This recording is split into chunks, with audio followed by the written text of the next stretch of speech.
just a long lost look in your eyes.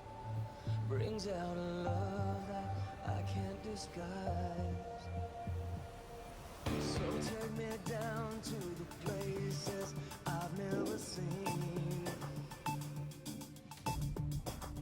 Oh, don't you try to kill me with kind.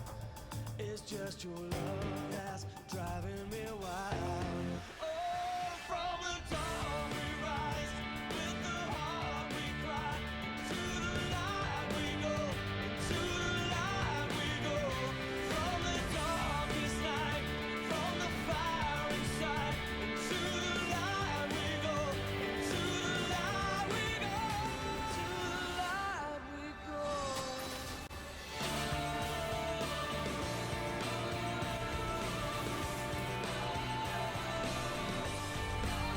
It's just a long lost look in your eyes. Brings out a love that I can't disguise.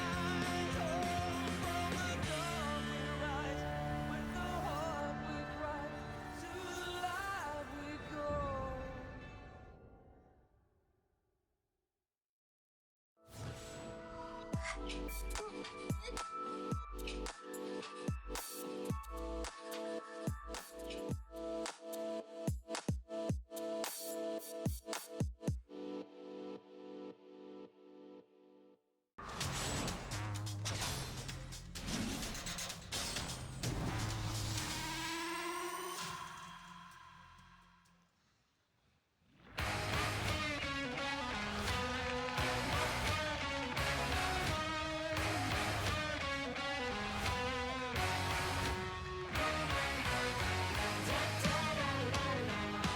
Welcome back, everybody, to more of LCK action here on Sunday. A quick break, only 20 minutes, and we get into another action-packed series. SKT versus the Afreeca Freecs. Coming, Papa. SKT T1 in that awkward spot where they are 9th spot, having come off a loss to MVP, trying to find relevance, trying to get back into this league, Valdez. It's still early days, but a couple more match wins, and maybe top 3, their perennial spot is unobtainable. Yeah, I don't know. It's very close. We're right on the line here where, you know, you've already lost 4 games. You don't want to lose too many more. I don't know, like, they're coming in with their lineup that we have seen a couple times last year, and it worked at times, right? Untara and Blank playing top jungle, Wolfpack at support role, FLICKR and Bang, of course, coming in. But we'll have to wait and see. Let's introduce our two teams. 끝납니다. SK telecom T1. SKT, the team we were just talking about with the lineup. I was just saying, Como with a smile on his face is a good start. Haven't been seeing too many smiles recently from him. Yeah, first time in the LCK this year, they are running Wolf at the support position, so Effort was subbed out, and Wolf played at the end of their last series. This time he starts in game 1. Blank retains his position in the jungle after looking wayward and then some against MVP, and Untara makes his return. So this is the most experienced roster that they can field. They no longer have players of rookie status. They only have veterans. And they need their veteran status because it's not MVP today. It's an Afreeca Freecs lineup who are looking better than ever. I don't know how you're going to bounce back after going down to MVP. We'll have to wait and see. Let's introduce our second team tonight. Afreeca Freecs. The Afreeca Freecs coming in with the blue jerseys, the black and blue. Not too black and blue so far in LCK. They have a decent record sitting at 3-2. Yeah, their opponents are the ones that have been hit black and blue because the last 2 games in a row. 2-0 against Rocks, 2-0 against BBQ. Both those teams above SKT in the standings. Haven't seen any of the subs apart from aiming for a single game. Kiin, Spirit, Kuro, Kramer, and TusiN. We're good against SKT is the proclamation. And throughout all the iterations, whether it was Mickey and friends 2 years ago or last year with Marin, they always come ahead of SK Telecom T1 traditionally, but tradition has meant nothing for SKT in 2018, so maybe this is their time to turn it around, even against one of their old enemies that have, more often than not, gotten ahead of SKT. I'm looking forward to seeing the key points of the game. I'm sure they're going to bring up the score of Afreeca versus SKT, especially from last year.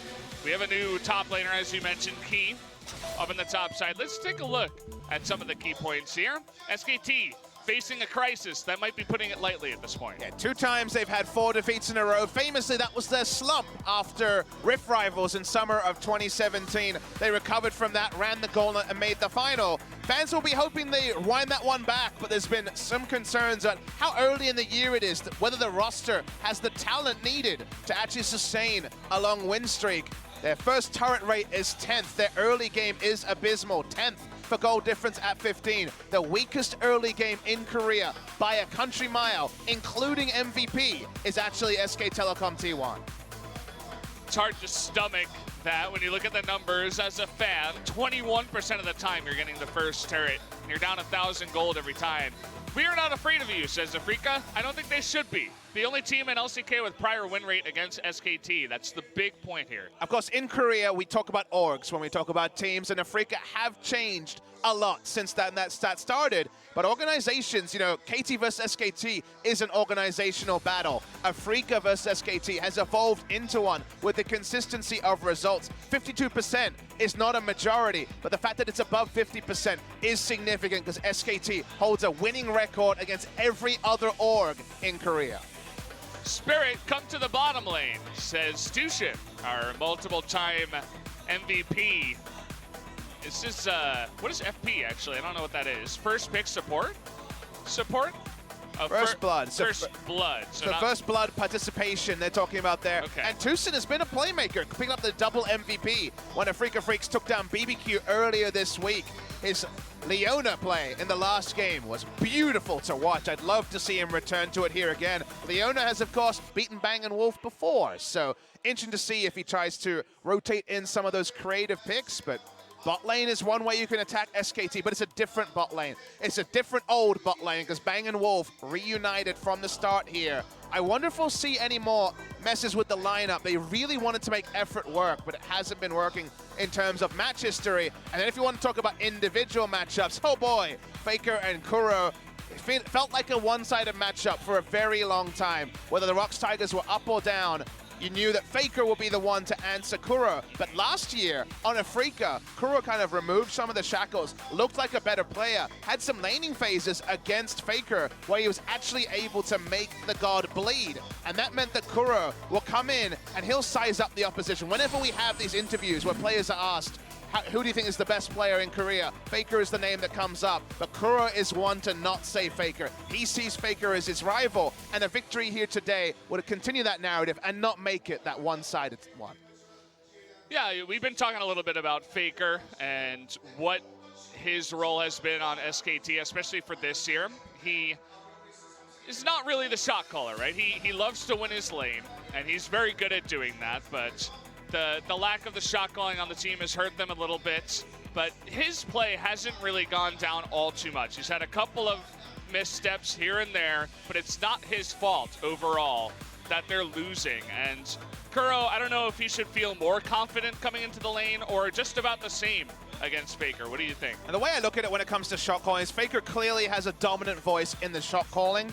But he's, you know, a 1v1 player. He's playing mid lane. Usually you want someone on a less committal position to be able to offer another voice. It doesn't seem like SKT have that, and it's a secondary shot caller. Usually a top laner, but sometimes a support. They've had effort in support. You're not expecting a rookie support to be a dominant shot calling voice. They've had a top lane position rotating, and Tala's actually started more games than Untara, who wasn't a big voice for them last year. So while FLICKR can shoulder a lot of burden, he takes a lot of ganks in the mid lane. His individual stats are very good. Actually having a second voice, maybe that's Wolf, finally restored to support. Well, guys, we're going to jump into the ban and picks for game number 1 of SKT versus Afreeca.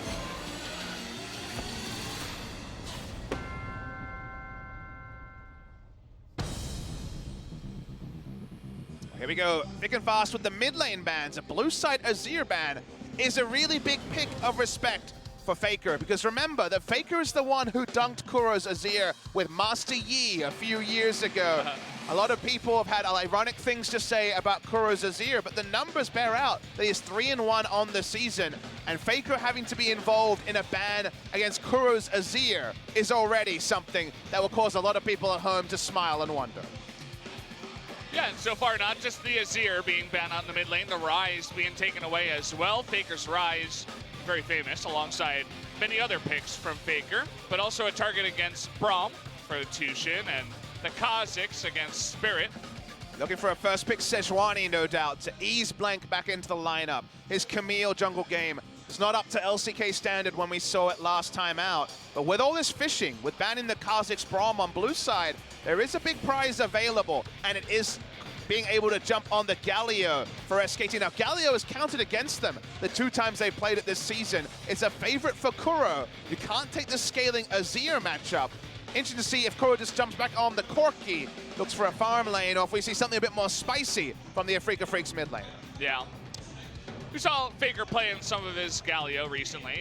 It's been kind of hit or miss for me. He's getting caught looking sometimes at the battle. He's not 100%. And he doesn't really get to carry too much on the Galio either. More of like an entire map carry instead of just winning straight up 1v1. And that reality was something that didn't count against FLICKR last year at Worlds, because he had Huni in the top lane who had his faults, but winning lane, trying to use his mechanics, that was the way he played. And it makes sense for an aggressive player to have the Galio to respond first. But on SKT, with Tahm not being able to fit in, with Untara having a terrible year so far, he needs a carry to play around on the Galio. You know what they do have, though, Valdez, is a hell of a lot of wave clear. That they do. We got a Sivir over here at Spo TV. I'm getting worried about our image here, as we're known for fast and fun games, but drafting a Sivir generally does not lend itself to a short game, unless one team gets very far ahead. Untara's best pick by far this season has been the Gnar, so being able to ease him back into the lineup with his 3-in-1 Gnar, the only champion he's picked victories up on is the Gnar in 2018, is at least comfort for SKT, and it's going to be Kiin taking in the Gnar, the Gangplank matchup, which I think a lot of people at home will be surprised, but in Korea, starting from about halfway through last week, people are getting better at playing defensive around a Gangplank, getting through the awkward early laning phase. And we've even seen things as crazy as Gangplank's trying to solo kill Gnars yesterday. So anything can happen when it comes to this matchup. At the start of the season, seen as a counter matchup right now, closer and closer to maybe 55-45 or 60-40 towards the Gnar, but at least it is Untara on comfort. He needs the comfort, Valdez. Yeah. It's part of the reason why we see oftentimes Riot doesn't like immediately bring in hot fixes unless there's a big problem, is because on patches you got to give it time to breathe. You can't just bring in a new update the next week and say, oh, we messed up, this was too OP, because teams always figure out a way around things through bans or picks or through certain compositions, and that's kind of what we see in the evolving meta. We also see in the second round on red side 2 jungle bans. The Jax jungle is targeted at Blank's recent solo queue performance. He's played a lot of the Jax, and the Camille obviously is something he's practiced, didn't work the first time out. Won't get a redemption game here either. So a lot of jungle focus in the bans. We see Nidalee banned because I think they're expecting Afreeca Freecs to heavily consider picking up the Zac here and as a denial pick away from SKT. Would understand the wombo combo, the bouncy castle if they were to draft it, but they weren't able to actually produce results with the Zac last time, and it's the sort of thing that Spirit can counter jungle. So they're going to take away the Jarvan and be happy if there is to be a Zac locked in, because the Jarvan can play on the front foot in the matchup. Yeah, very true. Jarvan kind of making its way through.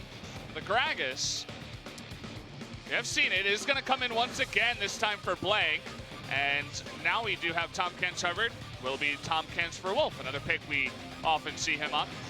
The second time we've seen a jungle Gragas. Yesterday, Raze was blasted on the Gragas, but he had losing lanes and he was Gragas. Now they actually have good lanes. You're going to have Shove in the mid lane. Gnar against Gangplank is an early pressure lane for the Gnar. This is where Gragas will actually be able to breathe, and maybe we'll see the Gragas that actually has priority in the NALCS and other regions that didn't work out for Raze. That was a lot about the scenario. The scenario here is different, and support pick is going to be different as well. It's going to be support Ornn coming in for TusiN, a favorite of Mada and some of our other spots, Key in particular. So when you look at the drafts here, the Ornn is taken to give some secondary engage alongside the Cannon Barrage and mostly the Jarvan. Lot of physical damage on the side of Afreeca. Very fast turret damage with Corki and Ezreal as well, whereas SKT have basically 4 tanks and a Sivir, which didn't work for them in game 1. Now this time it's Gragas, no Zac. It's the sort of comp where if it falls behind, it will certainly struggle. But there's so many early game tools that if SKT have been able to look at their mistakes in game 1, last time out against MVP, can actually tighten up their early game play, they have a whole lot of playmaking options to try to take advantage of their early game power. Looking for Bang with a big performance on Sivir, but they will have to operate as one big unit here for SKT. Something they've had a lot of trouble so far. Exactly. I would say that's the one thing that they have not been able to do is play as a 5. They were on completely different pages when we saw them attempt a very similar comp in game 1 of this series earlier this week. The sort of comp was very easy to say one threat and use that as a criticism point or blame Coma. This is the sort of draft that great teams can win with. You could see Kingzone or KT draft a comp very similar to this and pull it off. But for SKT, down in form, to go for very much all the eggs in the Bang basket late game to carry is very risky, Valdez. Much more diversified portfolio for the Afreeca Freecs. They've also been in much better form. Is the form going to count? Is the form actually going to matter? Because at the end of the day, every time you look at SKT, you wonder, have they hit rock bottom? Is this the time they turn it around? SKT fans will hope today is the day. Big game number 1 to make an impression on everyone here between SKT and Afreeca to see who will take the lead in the series.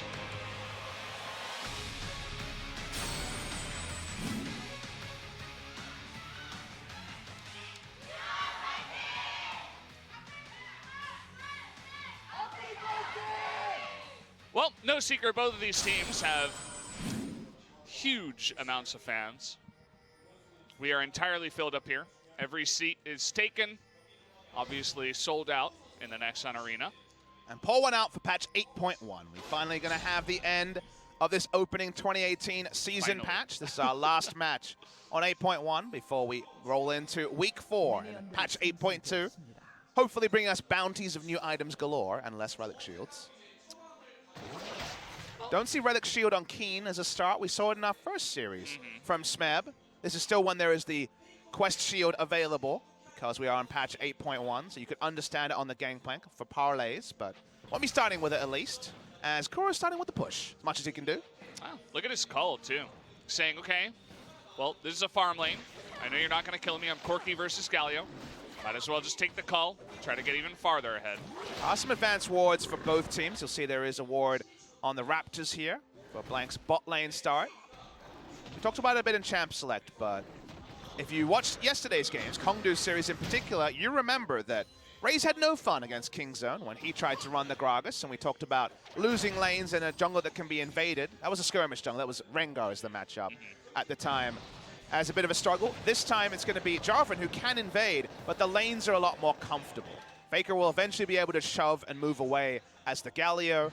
Gnar early has priority on the Gangplank, so it's not going to be Gragas battle warded as much as in that matchup, unless things go really awry for the side of SK Telecom T1.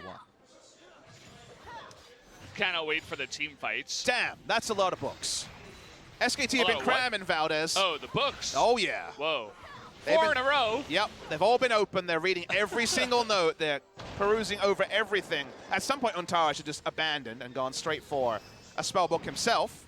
But we're going to see some sick teleports coming off at some point. Good luck with the play-by-play. I'll be sitting over here laughing. I'll handle it. I got this. 6 and I'm 6. Confident. In 2017 between these two teams. 52% was the stat that SKT versus Afreeca Freecs towards Afreeca. So the only org that actually has a head-to-head lead over SK Telecom T1. Saw the summer wildcard match, too, that SKT was able to win 2-0. It's funny to see SKT down at 4th place at that point. On a spot out for the early turret dive, and that Gragas is very adept at. With the build that he has here, expect a lot of body slam flashes because of the reduced flash cooldown. Probably not going to see those summoners change. It's just about playmaking for Blank. It's a good idea. I mean, he knows his position on the team. The whole point of picking the Gragas. He's going to get a lot of these small Raptors here. No help from the mid laners as they're both back at the base. And so, a bunch of camps stolen away from Spirit. And playing around pressure really well. Blank was not able to do this in his last series, and it's a change in adage from SKT, at least in terms of priority. We already mentioned a couple of times. It is one true threat in the late game, but because the lanes win early, it allows Blank to play his more traditional style, which was a lot about counter jungling. He was known as the closer because he would watch in game one, judge on the enemy pathing, and then play aggressively around the enemy tendencies. Very difficult to do when you're starting game one, but if you actually draft strong lanes, which SKT have not been doing, they have not drafted 2 winning lanes very regularly in the spring season of 2018 so far, it does allow Blank to, with much lower risk, try to make those invade plays. We're taking an extensive look at the bottom lane. I'm not sure why exactly. Gathering Storm has been taken by FLICKR and Kramer this time around. So 2 members on the Rift that have taken that. Scorch not going to turn the match up. Speaking of turning match up, Spirit's coming for a journey top. He's only level 3, notice.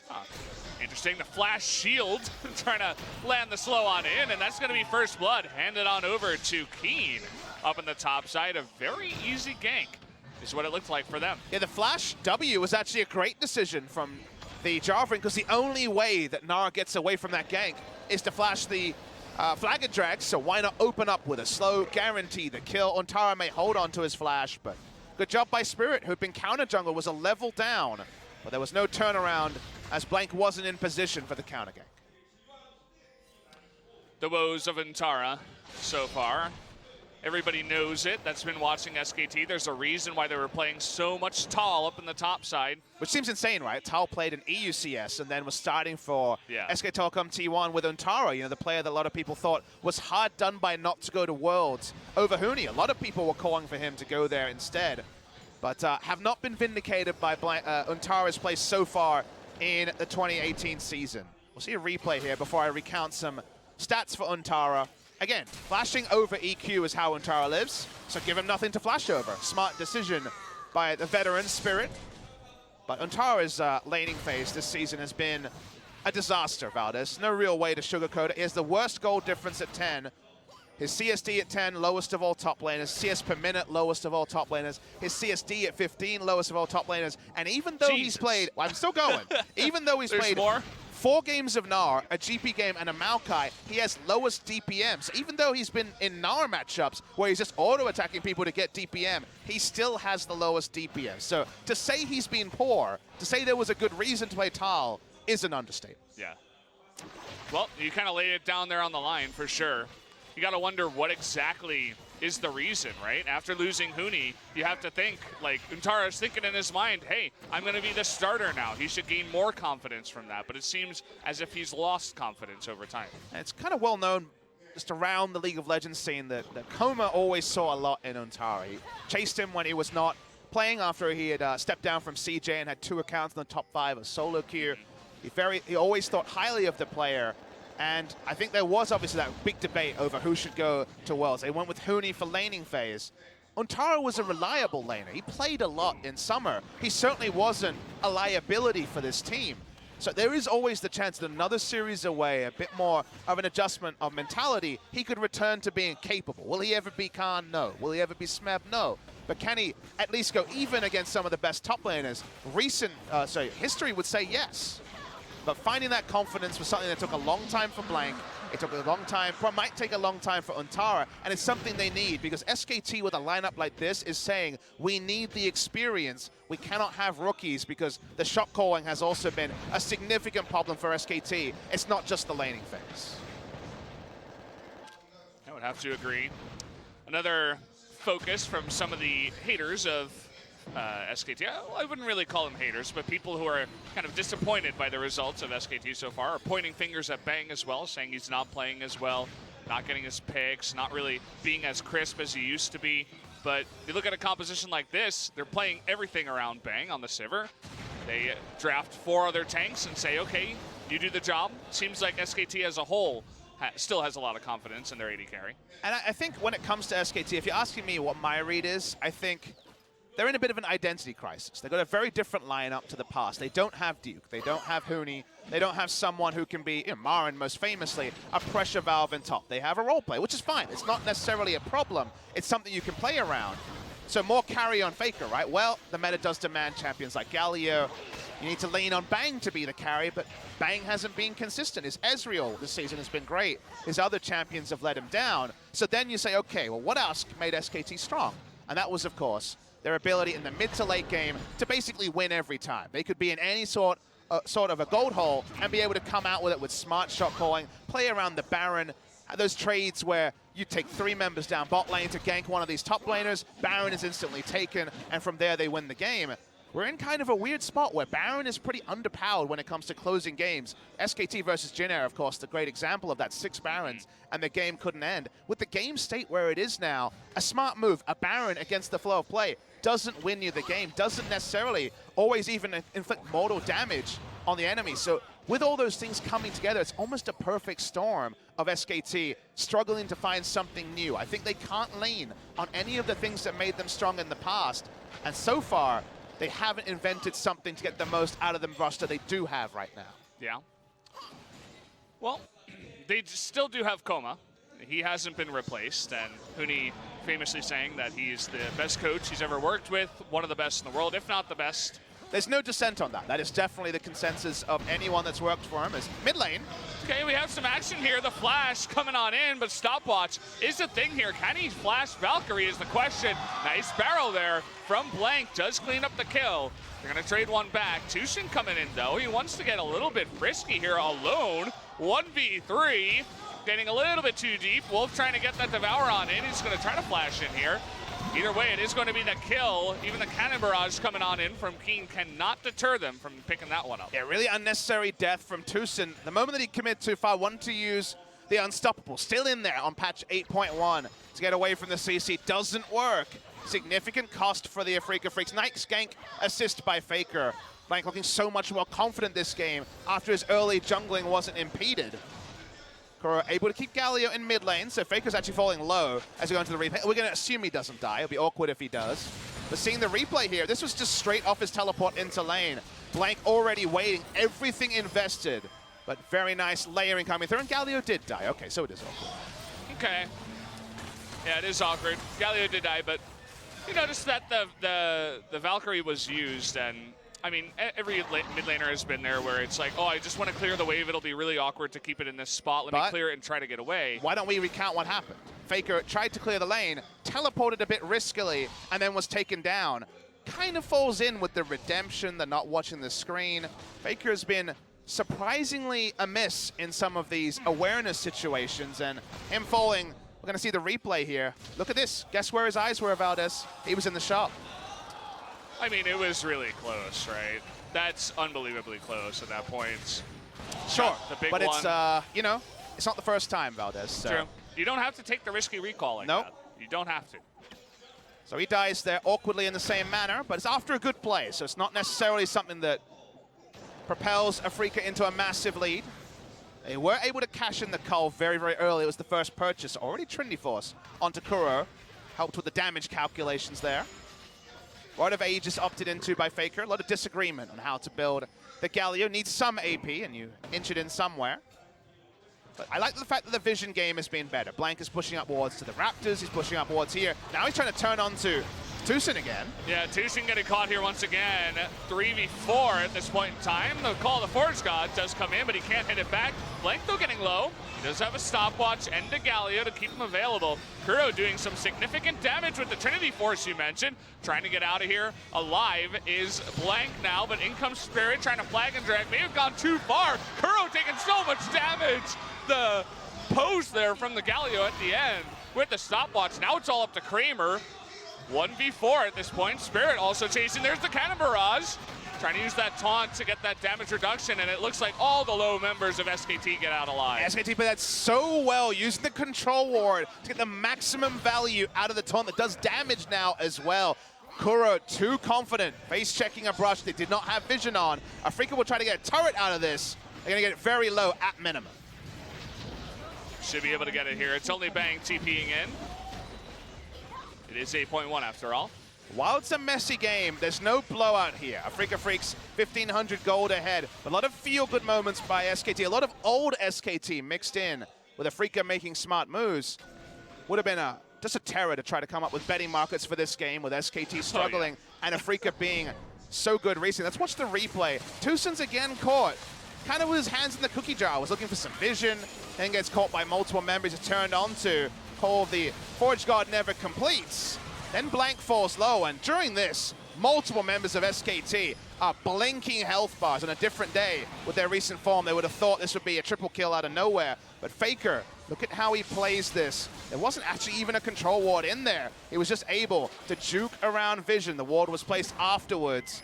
That time the stopwatch used. Love to see aggressive stopwatch use. Nobody dies, amazingly, after all of this. And picture in picture, we can see that SKT will take the first Drake of the game. It looks like a Mountain Drake was picked up by them. So, actually, that's, yeah, it is a Mountain Drake after the Cloud Drake they took initially. It's a second Drake. First Drake very early, as you can see. Yeah. Blank did that at level 6, I remember. So they just got that right off cooldown. So we kind of have to assess where the game is at. Corki now can rotate bot lane. No longer can Sivir take advantage of good recalls and try to push out Kramer, because there will be a jungler and also Ornn to relieve pressure. Does mean that Vision game can now begin truly, but with a much shorter map than usual. Just a single turret down, and that is the mid lane here for SK Telecom T1. Corki versus Galio in the side lane means that Galio needs to use teleport and his ultimate to get a knock up in the top side. Still, they're going to make a play right now around the Rift Herald. So everyone can react to this, including FLICKR. TusiN getting a good ward down here for some vision. Hasn't had the best early game. We're definitely going to see a commitment here as Corki's coming up too. Use the package just for gap close. TP behind though, and that Sivir ultimate blown. Trying to push them back. Now the TP is canceled, so they will fully engage. That's only going to knock up TK off the backside Rift here. Herald is still staying leashed. It will stay leashed for a long time. They could try to get it bursted down. It's going to leash back to SKT. Still not resetting. It's getting very close. There it is. So Okay. they forced the reset. FLICKR not coming in. Looks like he was bottom, was pushing. Did use his teleport. That's turning on him. They're trying to go in here. That's a tanky Galio. You do get the Cataclysm in trade for a flash, which is not bad. It had some wards around the area to know that no one from SKT was going to relieve pressure, and it ends up being a cooldown trade to the advantage of Afreeca. So while it looked optimistic, two members, Kramer and Kuro, will eventually kill a Galio that only has a Rod of Ages and Ninja Top. He's only health tank, and also the resist coming through from the W. So smart move by Afreeca, even if it looked comical at the start. Yeah. Kuro's been the big investment banker this game. He is way ahead. He's got a CS lead on FLICKR, only of 3, but the cash in also means he's in a happy spot in the bot lane. I mean, Afreeca's all about the cash, right? They got GP and Ezreal, double Kleptomancy, and then they got the call on the Corki. So they're just rolling in it right now. It's part of the reason why, even with the gold lead, or rather the kill lead, SKT is pretty far behind on gold at this point in the game. A lot of jungle proximity coming through from Spirit, but the moments we've seen Blank, they've been very killer. That's the thing about Gragas. If he can get going, if he shows up with his ultimate for a skirmish, you can get a lot of value out of that. So even though Spirit has spent a lot of time being active, he's clearly been farming, or he has been ganking, because he's actually up in CS, even though he spent an extra minute 20 ganking. Lets you know that Blank has been trying to provide coverage. Hasn't changed anything in top lane. Like I mentioned, this matchup has been trending towards Gangplank with no change in patches. And now you're going very even in CS if you're Kiin and have the kill gold as well. So farm-wise, things good for the side of Afreeca Freecs. Kill-wise, SKT keeping it competitive, but the farm lead's just growing. It's now 3,000 gold lead for Afreeca. Slowly becoming a big deal. Another ward spots the Rift Herald. SKT desperately wants to pick this up and get a turret for their own. They're down a turret in this game so far.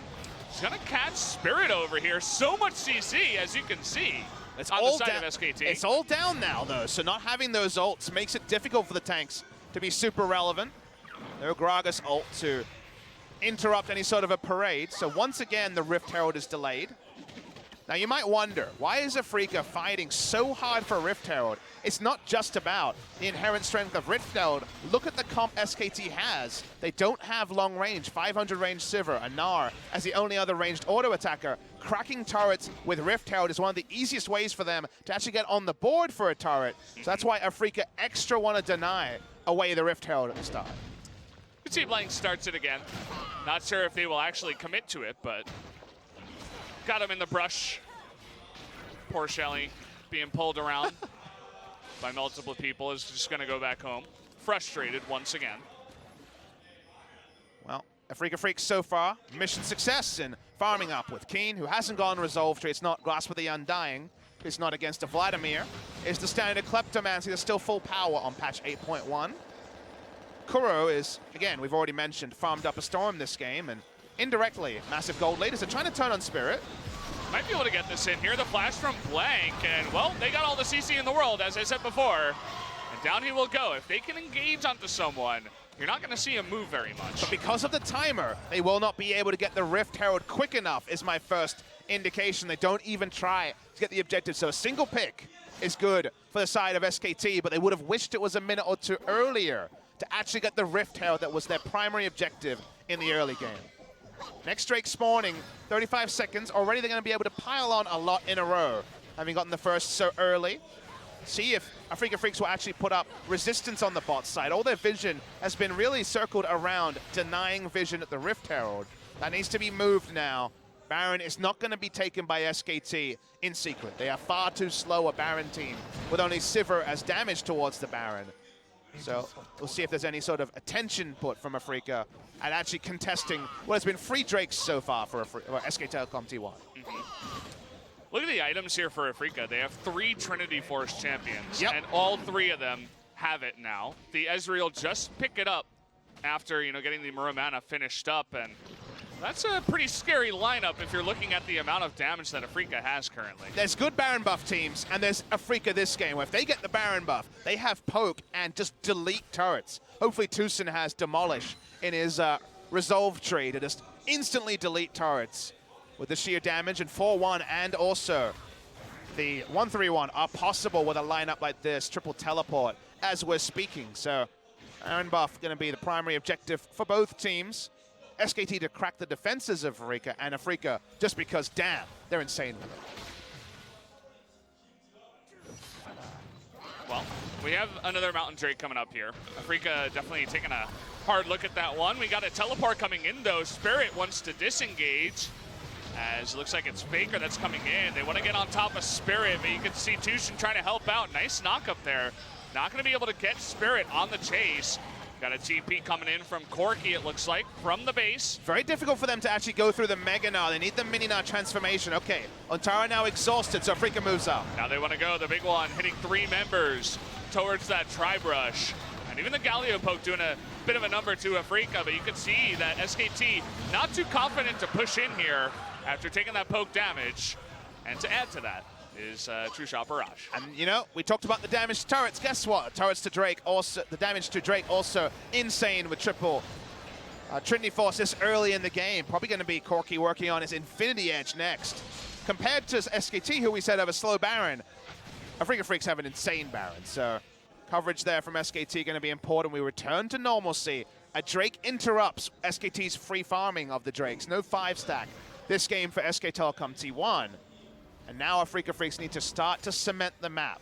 Ornn and Jarvan are the true members that can really face-check SKT's lineup and put down vision. Anyone else, and then a pick will be on.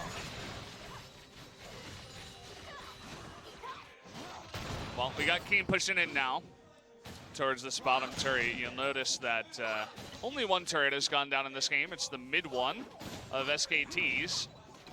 So had a nice bit of vision around that area because they take that out, but Kiin's still not having as much luck pushing down here. Untara holding his own so far. We really want to see SKT's vision missions because they need the Baron. God, as I've said it so many times, but Baron vision and taking a Baron is how they crack multiple turrets. The Baron power play for SKT, if it comes this game, will be insanely large because there's standing gold everywhere. Standing gold basically means stuff that's pretty easy to be picked up if something in the game changes. A Baron buff, suddenly the defense and the ability for a team with melee champions to push turrets just changes in an instant. And suddenly 3-4 turrets will be deleted off the map or they'll roll down 1 lane. So to actually get the Baron, to start it, they need deep vision, they need picks. Right now, very shallow vision from SKT means they're just allowing Afreeca to continue farming. Yeah, and so far after the Mountain Drake, it has been a farm fest. Next Drake is going to be Cloud, so there shouldn't be too much action around that one. You mentioned how this is basically the Baron game for both of these teams, but no team has made a big move towards it yet. They don't want to take the 50-50.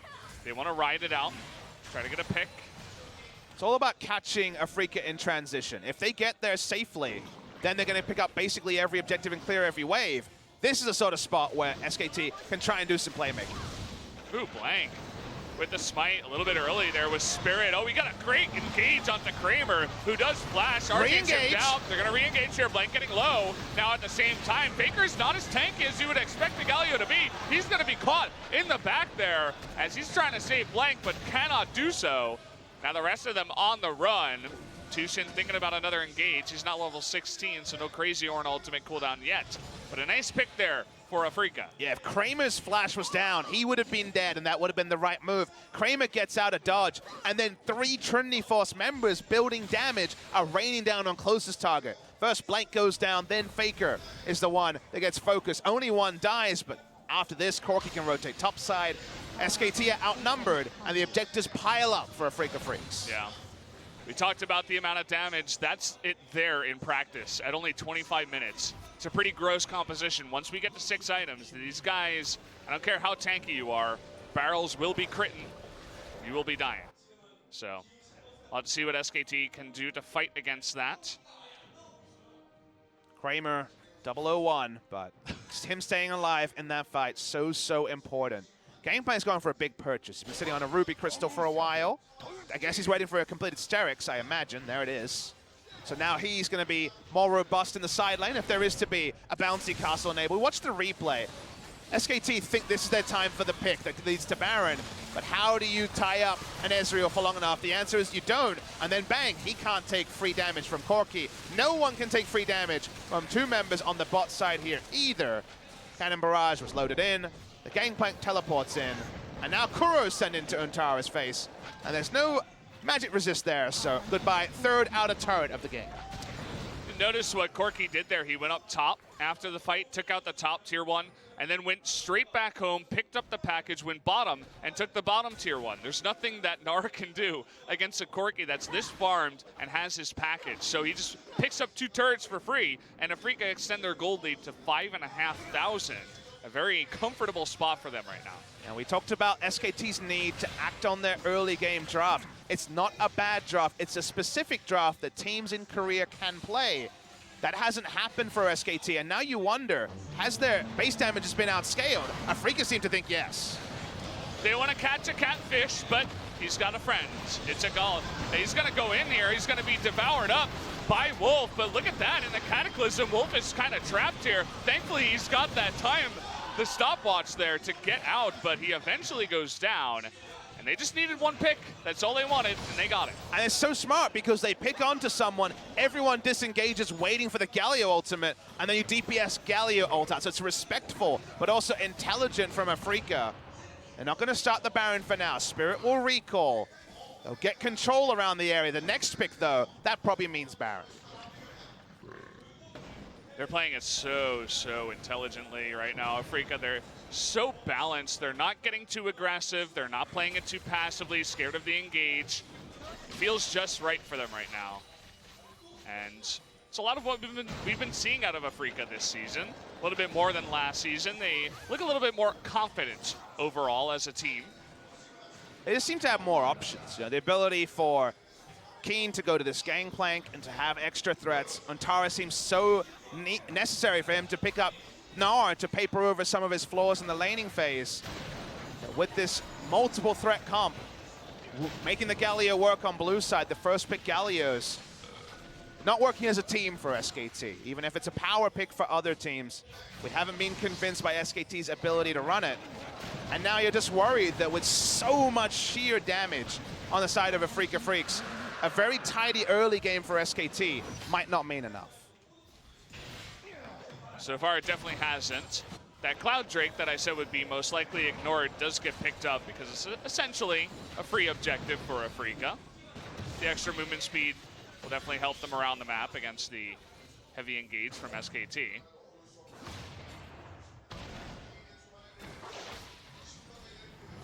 Watching Afreeca here.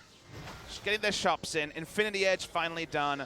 The Kuro on his way to his second Zeal item. Jesus, he's going to be some sort of threat with a second Zeal item. You don't often see 80% crit on the mid laner, but that's what's happening. Gangplank himself, Phantom Dancer, and Infinity Edge is what you'd imagine we piece together with his next two items. SKT need a pick. It kind of needs to be Spirit so they can try to brute force down the Baron. They can tank it for days, but the speed is not high on the side of SKT. Even then, it's really scary. Let's say you do get the Jarvan. You're still having barrels and missiles and mystic shots raining down on you from abroad, and you have Ornn always to threaten with a big knock-up to secure a bunch of skill shots to hit your entire team as well. We got the flash engage, though. That's what they were looking for. They finally make it happen, but can they kill anyone? Finally, bang. Does get one kill in the end. Here comes TK coming into the back line, has FLICKR with him. Chasing after TusiN. They get one kill onto the Corki. Do they turn onto the Baron? Where will they go from here? They need the Baron desperately, so I think they have to at least start it. They jump onto it, start clearing out vision. Gangplank's going to teleport to the mid lane. There's still a lot of damage. SK Telecom pull away. They may be tanky, but they're not feeling strong enough to start the Baron in the face of the sheer damage from Afreeca. Yep. Not a confident move there from SKT. They could have had the immediate teleport and stick right onto the Baron, but instead they decide against it. That means that they want to go for something else here. Perhaps these outer turrets that are still standing, but it was only one pick, and the Corki's going to be back in 5 seconds. And he has teleport as well. If it was a no teleport wearer, then perhaps you could go for it. They're getting into kind of awkward territory where they need to roll the dice because of team comp. We're going to see the replay. Big play made by FLICKR. He does it himself so often. Does it here. Ricochet finally does take down Kuro. And the Ricochets are going to be deadly this game. Not much tankiness on the side of Afreeca, but they're all so damn mobile. There's only a single kill and then a disengage from the Afreeca Freecs. And SKT need to do it all again, this time without a flash on FLICKR. Oh boy, not going to be easy. FLICKR's gone burst build, by the way. That he has. All AP. Deathcap Void Staff, you'd imagine, for his last two items. Notice he also has Exhaust. We were talking about all the damage that comes out from guys such as Gangplank, Corki, and Ezreal. Theory there is that it's such a burst comp from SKT, there's going to be two huge threats, not three, when they're trying to get the burst, and if they can get a pick and get out during the exhaust window, that's kind of what they're hoping and praying for, because when you think of an exhaust target, usually it's a Fiora or a very obvious time to exhaust. Irelia, another one there, whereas on Afreeca, it's kind of whichever threat is closest. Whatever you can click on.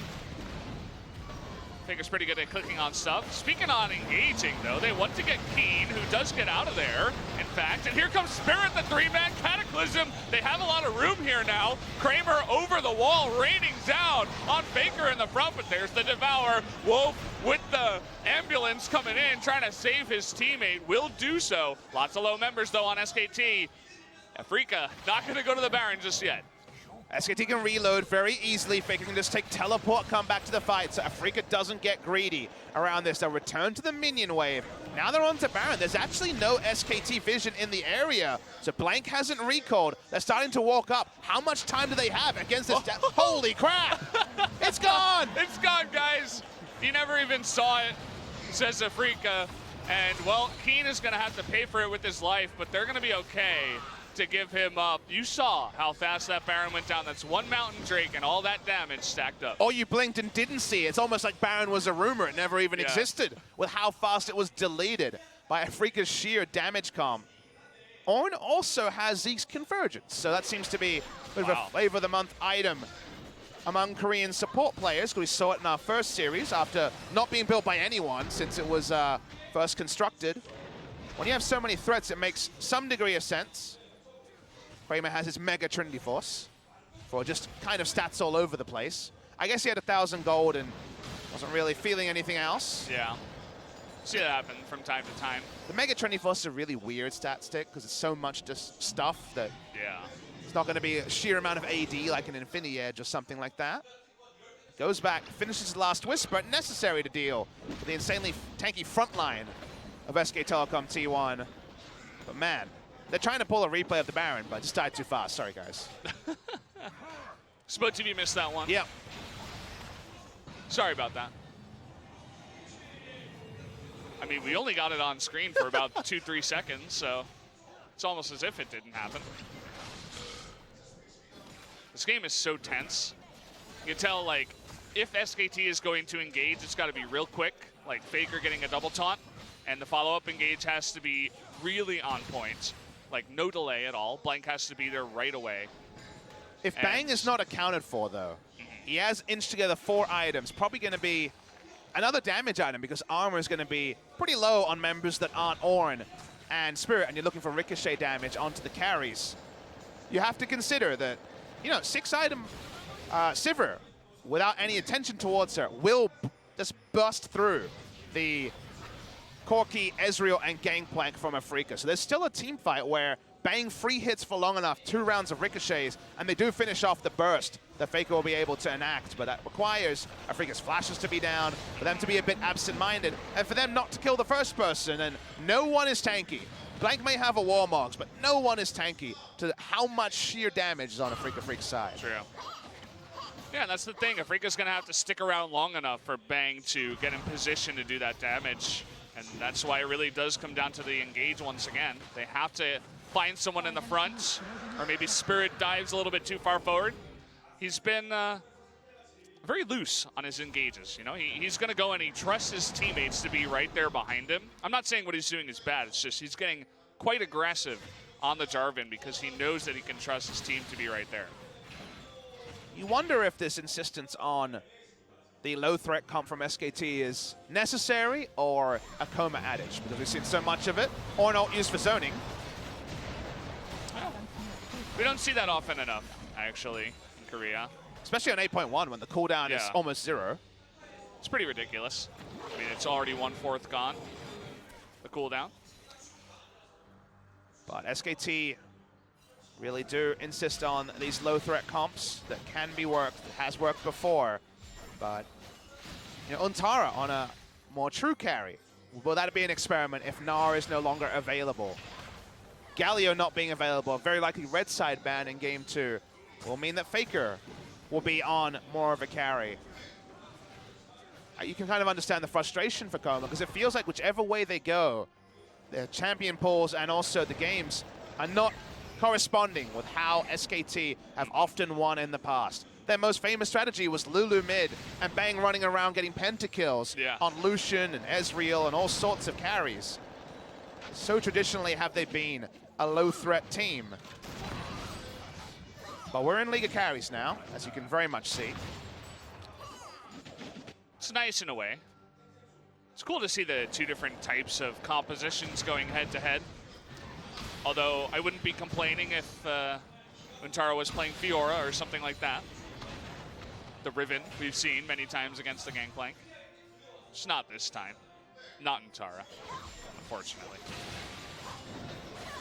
A lot of delay from the side of SKT. Massive wave clear. So despite the turret damage, it gets more difficult as you have to overextend for those inhibitor turrets. Only 1 inner turret left on the map for SKT. We're watching it on our screen now. Probably just wait for the minion wave. Might see another Ornn ultimate.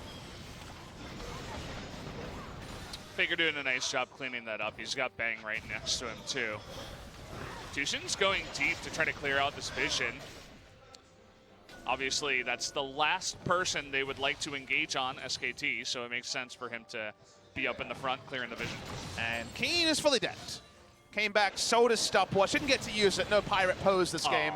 But he does have an Infinity Edge, so I'm sure he's feeling pretty good about that. Yeah. Untara has gone for, you would say necessary, I would say unnecessary tank build here. I think busting as the Gnar is the right way to go, building damage yourself, a Phantom Dancer and other damage, and actually being a threat, because now Gangplank will run over Gnar, and Gnar is just another tank, and they already have plenty of those in a team fight, so I was kind of looking for Gnar to at least build threat. We've seen Hurricane Gnar, Phantom Dancer Gnar, Rapid Fire Cannon Gnar. Here we just get Tank Gnar. Turret's gonna go down. That's 2 ultimates used to try to get the turret. You can see the counter engage attempt by Blank, but they get away with another turret, and Afreeca backs off with more gold in their pockets. 12,000 gold ahead right now for Afreeca over SKT. Yeah, they're decked out. They are really supremely powerful. Ornn items only going to help the gold lead.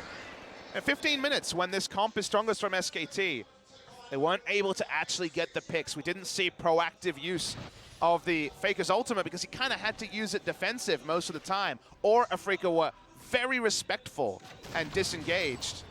And now there's just limited ways for Afreeca, for SKT I should say, to play these fights. 6 items onto Bang means they do have a chance that he can decide a fight. But if he's assassinated, there's just no damage left on his team. They will just lose from there. So it needs to be perfect execution from a team that has struggled to have perfect execution, even decent execution in spring 2018.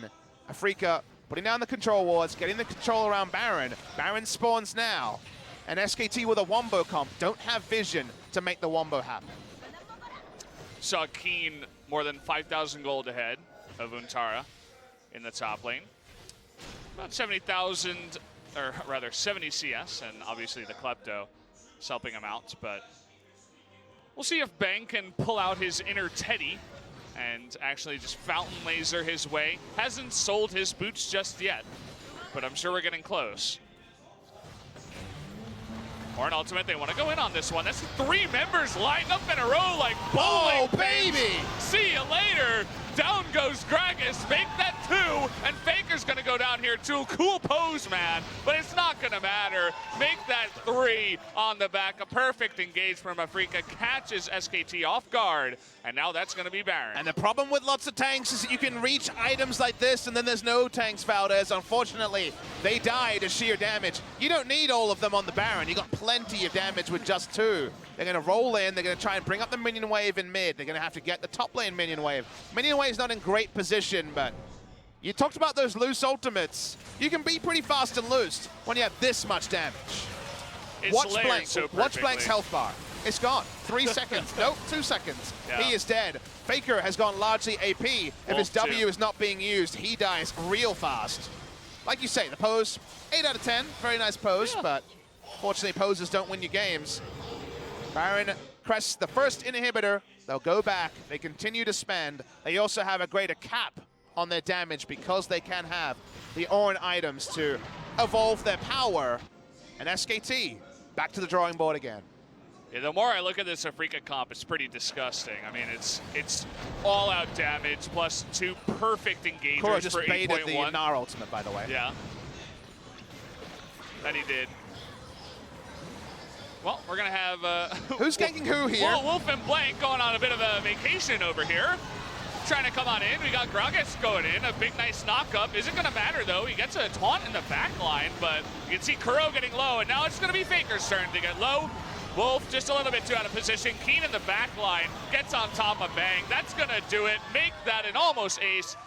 And there you go. Only the Gnar gets away with full health as the rest of SKT melts. Losing streak's going to continue here for game 1 at least. Afreeca Freecs updated. They've got their new roster. They've got the comps that work in this particular draft. SKT had some moments in the early game. It was much improved. It was cleaner, but cleaner might have beaten MVP. Cleaner is not good enough to beat Afreeca Freecs, who want to continue their 5-game winning streak. They continue it right now. Nicely done. Took 42 minutes, a little bit longer than we've expected here at SPO, but they took it, as I said before, not too aggressive, not too passive, just right. They hit their 6-item spike, if you will, and then SKT lined it up for them, and Afreeca hit it out of the park. Drafting scaling against a lot of teams in Korea can really rip you down. Kingzone, Dragon X, you don't draft scaling against them. Afreeca Freecs were able to draft scaling and win comfortably against SKT. It felt like Blank was on the same wavelength as his solo laners. It was a better performance, but they couldn't push the envelope early. That's when Afreeca Freecs was respecting the hero's entrance, no value out of that big ultimate. And then we crested the point where 4 to 5 damage items were on 3 members, and SKT, they just couldn't hold up. You know, they could not Bang, not able to get to the point where he could be Fountain Laser, try to sit behind turrets. All the SKT members leaving the booth very early on. You don't see that too often. Usually the coach comes in, has a nice little chat, but everybody is just leaving the booth right away. You see them walking there, not wanting to stay in there. They want to get as much talking time in the back room as possible. I think it's smart, you know, when they're in this sort of a free fall. This would be 5 in a row if they lose the match. The first time in the LCK era they've ever lost 5 best-of-3s in a row. Don't show your emotions on stage. I'm sure there's going to be stern words. We're still unsure if we'll see a roster change going into Game 2 with so many players that can sub and flex. Wolf could be in the jungle for all we know. He's still playing it in solo gear, but they're going to keep the tempers flared, at least in front of the cameras. Who's to know what's happening behind them? We know how this game went, 42 minutes, but SKT had good control. The early game was better. This was better from SKT. They had a lot to develop, but unfortunately for them, they still have to clean everything up. So guys, we are gonna take a bit of a break, but we have a special thing in the break, so pay attention, guys.